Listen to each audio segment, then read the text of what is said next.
영상은 일반적인 의학적 지식을 전달하기 위하여 제작되었습니다. 개인의 특수한 상황에 대한 대답은 될 수 없으며 개별적 상황에 대한 상담은 하지 않습니다. 안녕하세요 여러분.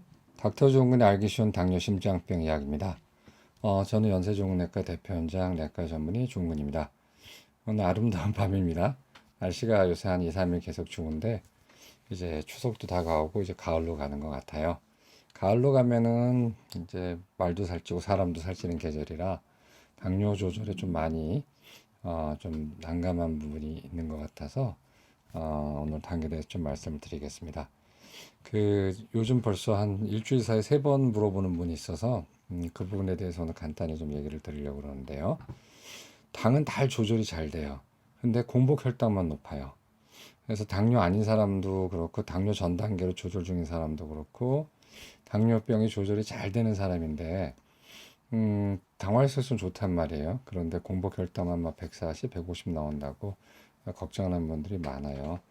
그래서 오늘은 제가 공복 혈당만 높아요 부제로 당화혈색소는 좋은데 공복 혈당이 높은 그대에게 제가 안심하는 말씀을 좀 드리도록 하겠습니다. 먼저 다시 좀 말씀을 공지하겠는데요. 기다리셨는지 모르겠지만 당뇨 책이 이제 드디어 오늘 다 작업이 끝나서 내일이나 모레부터 이제 인쇄에 들어가는데 추석 전에 나오게 하려고 하는데 워낙 추석 전에 물량이 인쇄 물량이 많아서 어떻게 될지 잘 모르겠답니다. 하여튼간에 뭐 나오긴 나오니까 10월 3일 날 토요일 개천절 우리 이제 추석 때도 움직이지 말라고 방콕하자고 지금 사회적인 그런 권고가 있잖아요. 그러니까 이제 어디 못 가는 그대에게 제가 출판 기념 및 추석 특집으로 10월 3일 토요일 오후 7시 즈음에 졸릴 때까지 또는 목이 맛이 갈 때까지 라이브 스트림을 하도록 하겠습니다. 제가 이거 끼고 있는 게 이걸 끼고 제가 제 목소리 모니터하게 되면은 목에 덜 힘이 들어요. 텅잉이나 이런 게 좀 더 부드럽고 자연스럽기 때문에 오늘 이걸 한번 해보는데 확실히 좀 목에 힘이 들어가네요. 그래서 그날 졸릴 때까지 한번 해보도록 하겠습니다. 그리고 출판은 운이 좋으면 그 전에 갑한데 깔릴 수 있겠지만 어차피 추석 전에 사실 것도 아니니까 추석 후에 나오는 걸로 스케줄을 한번 하도록 하겠습니다. 기대하셔도 될 것 같아요. 하여튼 공지 드렸습니다. 그럼 본론 들어가겠습니다. 우리가 흔히 공복 혈당이라고 얘기하는 거는 잠을 자고 일어나서 밤에 밥 먹기 전에 찍어서 나오는 혈당을 공복 혈당이라고 얘기를 해요. 근데 뭐 새벽 4시까지 안 자고 있다가 2시간 자고 6시나 8시에 뽑으면 그걸 공복 혈당이라고 그러느냐? 그렇지는 않고요. 공복을 8시간 유지하고 보통 잠을 잤을 때 오버나이트 패스트라고 그러죠. 그래서 잠을 자고 일어났을 때 혈당을 얘기를 하고요. 보통 언제 몇 시, 6시에 재느냐, 7시에 재느냐, 8시에 재느냐는 정해져 있지 않지만 보통 연구 논문들을 대개 보면은 환자가 루티너리 라이프, 그러니까 자기 일상생활을 했을 때 아침 7시나 8시에 뽑는 거 보통 이거를 이제 우리가 오버나이트 파스팅 블라드 글루코스 레벨에서 공복 혈당이라고 보통 얘기를 해요. 그래서 어떤 분들 가끔 개념에 오류를 일으켜서 지금 공복이라고 오후 2시에 오는 분들이 있어요. 그러면 무슨 공복이냐 그랬더니 오늘 아침에 밥 먹고 지금 8시간 동안 공복이라고 해서 그걸 공복 혈당이라고 하면 안 되냐고 이렇게 얘기하는데 그건 아니에요. 깨어있는 상태에서 음식을 먹지 않고 오래 버틴 후 재는 혈당이 아닙니다. 두 가지가 충족이 되는데 자고 있을 때, 그 다음에 뭘 먹지 않았을 때, 이때 우리가 혈당을 오버나이트 공복 혈당이라고 보통 얘기를 하는 거예요. 그거 좀 알고 계시면 좋겠고요. 그 다음에 이제 이런 거예요. 밤에 뭘 먹고 자면 당연히 혈당이 높겠죠. 그건 너무나 당연한 거고, 그건 인과관계가 너무나 확실하기 때문에 우리가 뭐라고 얘기 안 하지만 환자도 답답하지 않지만 이제 환자분들이나 이런 당뇨병을 예방하려고 노력하는 분들이 답답해하는 거는 밤에 뭘 더 먹지 않고 저녁 시간에 저녁 딱 먹고 잤을 때 이상하게 저녁은 괜찮았는데 아침 혈당이 더 높아지는 경우 이제 고민하고 저하고 상담을 하거든요. 뭐 당뇨 있는 분들도 그렇고 당뇨 아닌 분들도 그렇고 대표적인 질문이 제가 저녁 7시에 밥을 먹고 그 후에는 아무 밥도 먹지 않고 잔식도 안 먹고 자기 전에 혹시나 재봤더니 혈당이 한 120이었는데 아침에 6시나 7시에 일어나서 꽉 찍어 보니까 140, 150으로 오히려 자기 전에 혈당보다 내가 아무것도 안 먹고 잤을 때 일어났을 때 혈당이 더 높다. 공포스럽다. 그래서 어떤 분들은 당뇨약 먹고 있는 분들은 또 어디서 이렇게 또 들어오셨는지 메for민을 더 달라고 그러거나 아무튼 이런 식으로 이제 뭐 이제 욕을 하는 경우도 있어요. 그래서 오늘 이렇게 밤에도 먹지 않았음에도 불구하고 자연스럽게 잤음에도 불구하고 아침 혈당이 높은 이유가 뭐가 있을까 하고 한번 같이 얘기해 보고 거기에 대한 대책을 세우도록 하겠습니다. 일반 원칙이 있어요. 일반 원칙은 당뇨인이든 비당뇨이든 우리가 주행성 동물로서 이제 보여주는 공통적인 특징이 뭐냐면은 워낙 혈당은 밤 사이에 아침이 가까울수록 높아져요.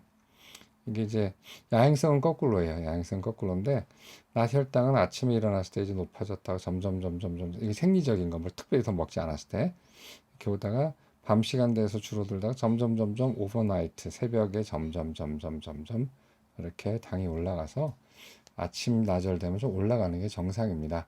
이렇게 과장되게 그랬지만 이렇게 과장된 건 아니고 한 이제 10에서 20 정도 차이가 나죠. 이렇게 그 차이가. 그래서 일단은 혈당은 아침에 가까울수록 높아지는 건 정상이에요. 근데 그게 한계치를 벗어나거나 그럼 이제 그때부터 우리가 아침 혈당이 높습니다. 내지는 공복 혈당 장애 또는 당뇨병이라고 이제 진단하는 거죠. 그래서 한번 또 보게 되면 왜 그런가? 공복 혈당 무엇의 결과물인가? 어떻게 해서 공복 혈당이 만들어지는가에 대해서 말씀을 드려보죠. 우리가 먹지 않으면은 우리가 다른 장기에 도움이 없다면은 그 먹은 음식의 탄수화물은 2시간 반 정도에 없어져 버려요. 그러니까 또 먹어야 되죠. 근데 이제 그렇게 하면 힘드니까 뭔가가 이제 뒷받침해 줘야 되죠. 더구나 밤이라는 거는요. 우리가 8시간 정도를 자는데 8시간에 2시간 반씩 한 번씩 일어나서 뭘 먹지는 않잖아요. 또 링겔 꽂고 자지도 않는데 혈당이 유지가 된단 말이죠. 그거는 바깥에서 들어온 포도당 말고 내재적으로 우리가 포도당을 만들기 때문에 우리가 밤사이 버틸 수가 있는 거거든요. 그거를 조절하고 만들고 원료를 대주고 하는 애들이 있어요. 그래서 공복 혈당의 창조자가 누구냐면 5가지예요. 일단 간이 있어요. 간은 창조자입니다. 그래서 간에서 혈당을 만들어요. 췌장은 얘를 제어하는 애예요. 그래서 인슐린도 나오고 또 혈당을 올려주는 글루카곤도 나와서 미세하게 얘를 제어해주는 애고 간이 그냥 지가 혼자 만들지 못해요, 당을. 그래서 어디서 주로 만들어주냐 하면 뱃살하고 근육에서부터 원료를 받아서 이제 간한테 주죠. 그리고 마지막에 뇌가 있어요. 뇌는 당을 소비하는 최대의 소비자이자 교감신경, 부교감신경을 부려서 발휘해서 간한테 당을 더 많이 만들어라 내지는 당을 덜 만들어라 명령을 하는 애예요. 그래서 공복혈당은 우리가 잘 모르지만 이 5가지 장기의 조화로운 기능이 어우러져서 아침에 공복혈당이 90 미만이 나오는 거죠. 90까지를 흔히 정상이라고 정말 정상이 90이고요.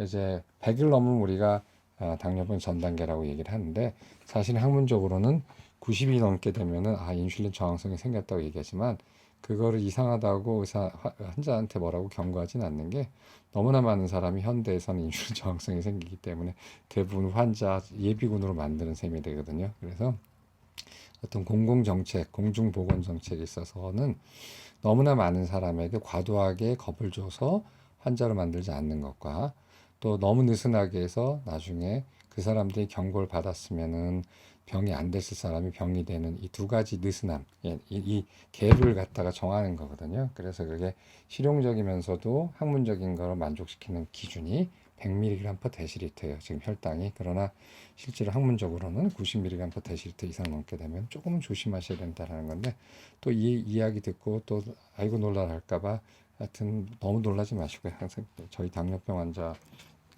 3군이 있어요. 보통 정말 정상적인 중심을 잘 잡는 분이 대부분이지만 너무 놀라가지고 쓸데없이 당을 맨날 재고 공포에 질러가지고 밥도 못 먹는 사람 하나 있고 저쪽 극단에는 나 몰라라고 남의 몸처럼 이렇게 자기 몸을 다룬 사람이 있는데 좋진 않겠죠. 자, 공복 혈당 봅시다. 그림으로 좀 말씀드릴게요. 공복혈당은 아까 말씀드렸죠. 뭐가 중심에 있죠? 간이 중심에 있어요. 간에서 당을 만들어주는 거예요. 물론 흡수도 하지만 그 간이 자기 스스로 당을 만들기도 하지만 주로 밤 내에 어디서부터 그걸 얻냐면은 백본, 이제 당뇨 그 글루코스 그 포도당 백본을 만들려면은 몇 가지가 필요하거든요. 단백질에서부터 유래된 것도 있고, 그 다음에 지방에서부터 유래된 게 있는데, 근육에서부터 유래된 거는 이제 알라닌이라는 계통하고 뭐 락테이트 이제 이런 것들이 들어와서 간으로 들어가서 이제 파이루베이트 뭐 이렇게 돼서 하여튼 당이 되는 원료가 돼요.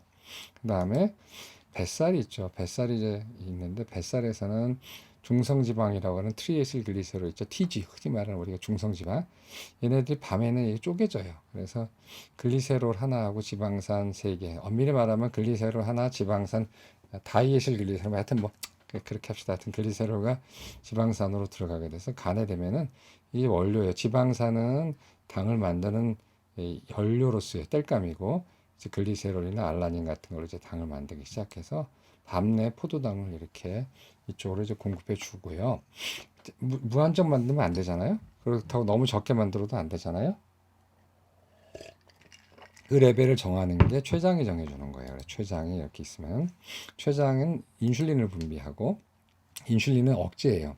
너무 많이 만들까봐 가나 90mg 데시리터 미만만 만들어라 하고 인슐린이 억제하고 얘기가 복잡해질까봐 그림은 안 그렸는데 당이 너무 떨어지게 되면 인슐린 췌장의 알파 세포, 인슐린 베타 세포에서 나오는 거고 췌장의 알파 세포에서 글루카곤이라는 게 나와서 당을 좀 올려줘서 아주 좁은 범위 내에서 당을 유지하도록 돼 있어요. 이게 정상적인 밤의 혈당의 어떤 메커니즘이에요. 그러니까 그것의 결과물이 이제 공복 혈당으로 나타나는 거죠.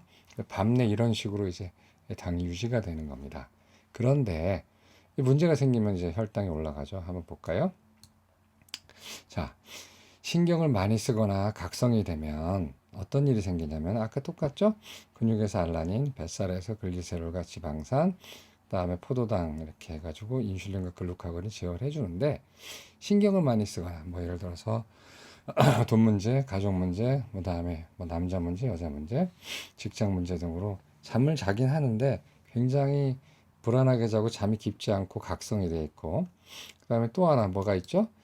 소변보로 이제 중년 여성 남성한테 나타나는 건데 이건 이제 여성 갱년기, 남성 갱년기 때 나타나는 특징 중에 하나예요. 잠이 얕아지면서 옛날에는 멀쩡하게 꾹 참고 잠을 잘 수 있었던 방광의 차오름을 못 견뎌요. 그래서 자꾸 소변이 깨가지고 가는 거거든요. 이건 둘 중에 하나예요. 첫째는 잠이 너무 얕거나 아니면 중년이 되면서 방광의 유연성이 떨어져서 방광이 금세 압력을 느끼거나 아니면 전립선에 문제가 있는 거니까 이런 경우에 이제 비뇨기과나 이제 이런 쪽으로 가봐야겠죠. 그래서 그렇게 되면 또 악몽을 꾸거나 밤새 오줌 들어가거나 이럴 때 우리 교감신경이 항진이 돼요. 뇌에서 이제 부신을 거쳐서 나오는데 교감신경이 항진되면 우리 맨날 듣는 거 스트레스 호르몬이 코티졸, 그 다음에 에피네프린 또는 아드레날린이라는 것들이 이제 분비가 되면은 간에서 당을 더 많이 만들게 만들어서 더 많이 만들고 많이 만들면 정상적인 메커니즘에서는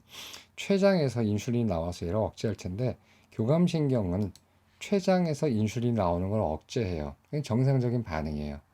왜냐하면 교감신경이 나오게 되면은 그 나오는 상황은 주로 옛날 같으면은 적을 만났거나 포식자를 만났거나 아주 무서운 상황이어서 싸우거나 도망가거나 하는 상황이기 때문에 피 속에 모든 연료, 우리 근육을 움직이는 모든 연료, 포도당과 지방산이 가득 차야 되거든요. 그러니까 그럴 땐 비상 상황이기 때문에 교감신경이 나오게 되면 췌장 너 좀 가만히 있어. 넌 지금 일을 하지 마 하고 인슐린을 억제하게 돼 있어요. 이렇게 되거든요. 그러면 어떻게 돼요? 포도당이 더 많이 나오는 거예요. 그래서 첫째, 정상인이든 아니면 당뇨인이든 당뇨병 전 단계인이든 악몽, 스트레스, 잠을 깊게 자지 못하는 거 어떤 이유로는 잠을 계속 깨서 두리번 거릴 때는 이런 교감신경의 작용 때문에 아침에 당이 올라가게 돼 있어요. 그 다음에 또 다른 게 있어요. 내가 뱃살이 많이 나거나 지방간이라는 얘기를 많이 듣는 사람들 이런 사람들은 또 다른 기전에 의해서 당이 올라가게 돼 있죠. 어떤 기전이냐면 뱃살은 여기잖아요. 글리세롤하고 지방산이 나오는 건데 뱃살이 이만해져요. 그러면은 당연히 글리세롤과 지방산도 많이 나오니까 간에다가 연료와 재료를 다 공급해 주니까 뭐 간은 뭐 완전히 물 들어오는데 배 젓는 거죠. 그래서 노젓는 거죠. 그래서 포도당이 많이 많이 만들어지고 그 결과 혈당이 높아지는 거예요. 그래서 두 번째 비만이죠. 결국은 지방간이 있거나 뱃살이 많이 있을 때 이런 식의 기전을 겪을 수가 있어요. 그 다음에 운동을 많이 하고 잘 때 역설적으로 당이 더 올라가는 사람이 있어요. 이런 거는 이제 뭐냐면은 근육에서 알라닌이 나온다 그랬는데 너무 운동을 대낮에 많이 하면 두 개가 다 나올 수 있어요. 운동 강도와 그 사람의 여러 가지 체형에 따라서 밤내 저혈당이 와버릴 수가 있고 또는 얘가 너무 원료가 많이 공급돼서 인슐린이 포도당이 많이 나와서 혈당이 높아지는 경우가 있어요. 이런 경우가 우리가 당이 높아지는 경우예요. 한번 정리할까요? 공복 혈당을 높이는 원인은 아까 말씀드렸다시피 스트레스, 그 다음에 얕은 잠, 불면증, 악몽, 자다가 여러 번 깨는 거, 뭐 화장실 같은 거, 이런 것들, 그 다음에 코골이. 이게 다 뭐냐면 큰 범주에서 교감신경이 항진되는 겁니다. 이런 거는 사실은 이게 오래되면 당뇨가 되지만 단순히 이런 것 때문에 일시적으로 당이 높다 해가지고 우리가 당신 당뇨라고 얘기 안 해요. 이런 경우에는 뭘 해야 되냐면 안정을 취해야 되고 이런 거죠. 그리고 오히려 정신의학과 같은 데 가거나 수면 클리닉을 가는 게 제일 좋고 화장실 가는 거는 비뇨기과로 꼭 한번 가보셔야 되고요. 코골이는 마찬가지로 살 빼고 이렇게 해야 되는 거죠. 그 다음에 뱃살과 지방간 아까 말씀드린 대로 뱃살이 많으면은 간에 공급을 많이 하니까 아침에 혈당이 높은데 요거는 계속되면 당뇨로 갈 길이 굉장히 가까워지는 거예요. 이게 바로 대사증후군이죠. 그 다음에 운동을 너무 많이 했을 때 오히려 당이 올라서 깜짝 놀라서 오는 분들이 있어요. 어제 등산을 너무 많이 하고 좋았는데 아침에 일어나니까 당이 너무 높아요. 이것 때문에 그래요. 괜찮아요. 운동 계속 하세요. 큰 문제 없습니다. 그래서 이런 거고 당뇨 아까 말씀드린 이거 좀 전에 말씀드린 건 여러 사람이고 당뇨는 두 가지 더 있어요. 하나는 새벽에 혈당이 너무 과도하게 올라가는 덤피나민이라는 새벽 현상이 있고 하나는 약물이 너무 과하거나 인슐린이 과해서 새벽에 혈당이 떨어지는데 그거를 과하게 보상하기 위해서 오히려 당이 올라가는 소모직 효과라고 있는데 이건 오늘 말씀드린 건 좀 복잡하니까 나중에 따로 떼서 말씀을 드릴게요. 네, 근데 이런 경우는 사실은 이제 당화혈색소가 좋진 않죠. 그러니까 아까 말씀드린 당화혈색소가 좋고 그다음에 공복당만 높다면은 좀 전에 말씀드린 요거 좀 생각하시면 돼요. 이제 그러면 어떻게 할 건가? 이제 보통 어제도 질문 받았는데 뭐 저희 병원 출입 제약회사 직원 어머님이 보통 때 괜찮고 당화혈색소도 5.5인데 이제 뭐 내시경하고 막 이런 거 건강검진 하러 이제 가셨을 때 피를 뽑았는데 공복인데 140이 나왔다. 어떻게 해야 되느냐. 이런 게 바로 이제 예, 너무 걱정. 특히 건강검진할 때 당이 좀 높은 거 한번 다시 해봐야 되는 게 내시경 해야 되죠. 대장 내시경 해야 되죠. 막 온갖 고통스러운 거 밤새 생각해야 되잖아요. 그러니까 밤새 스트레스 받아서 혈당 올라가고 또 앞에 가가지고 체열하니까 또 내가 잘못 나오면 어떻게 할까 하면서 또 혈당이 올라가거든요. 그래서 그런 경우는 꼭 가려서 봐야 돼요, 의사들이. 체열할 때 스트레스 받지 말기. 그다음에 평소에 잘 자기. 그다음에 너무 스트레스 받지 말기. 이런 것들은 정신수양 쪽이죠. 그래서 뭐 정신의학과, 그다음에 종교생활, 그다음에 주변 사람들과 잘 지내시는 거. 요즘 같은 코로나 블루 때는 이런 경우 굉장히 많이 당이 굉장히 많이 올라갑니다. 당뇨는 아니에요, 다. 이런 정신적인 것 때문에 그래요. 아니면 뭐 태극권하기, 요가하기 이런 거. 그다음에 뱃살 빼기가 진짜 당뇨 쪽으로 가는 길이에요. 그래서 운동을 하든 밥을 조심하든 간에 뱃살을 빼야 되는 거고요.